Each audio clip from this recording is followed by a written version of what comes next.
এই সংসারে খাটতে খাটতে যদি রক্ত মাংস এক করে দিই তারপরও খাটা হবে না।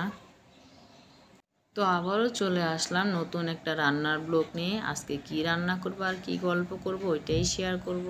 তা আজকে অনেক দিন পরে সন্ধ্যার নাস্তা বানানো হলো।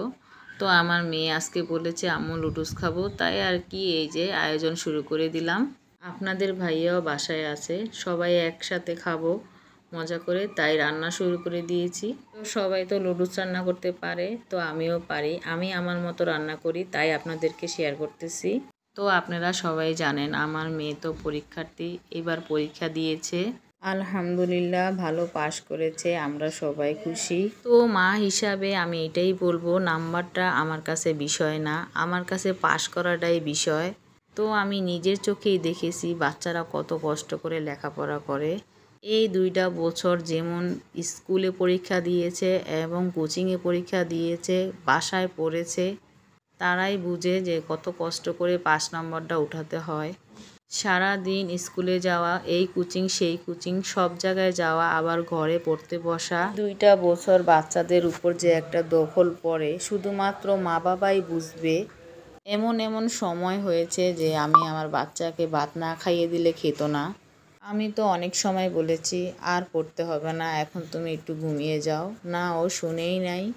আমার মেয়ে আমাকে সান্ত্বনা দিত যে এখন যদি না লেখাপড়া করি ভালো রেজাল্ট কিভাবে আসবে।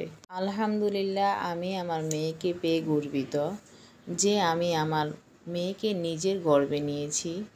গত বছর আমি আমার মেয়েকে নিয়ে কত কষ্ট করেছি অবশ্য আপনারা সবাই জানেন। সে অসুস্থ ছিল, হাসপাতালে বেডে শুয়েও তারপরে স্কুলে এসে পরীক্ষা দিয়েছিল। এত অসুস্থ ছিল, সবাই তার জন্য কান্না করেছি। আমি, আমার স্বামী, মানে আমরা ঘরের সবাই সব সময় এটাই বলেছি, এ আল্লাহ তুমি আমার সন্তানকে বাঁচিয়ে রাখো, লেখাপড়া থাকলে একদিন হবেই, আগে আমার বাচ্চার জীবন তুমি ফেরত দাও। আল্লাহ চাইলে কি না পারে, দেখেন আল্লাহ আমার মেয়েকে পাশ করিয়ে দিয়েছে, আলহামদুলিল্লাহ। সবাই দোয়া করবেন। তো আজকের ভিডিও এখানেই শেষ করলাম। আসসালামু আলাইকুম।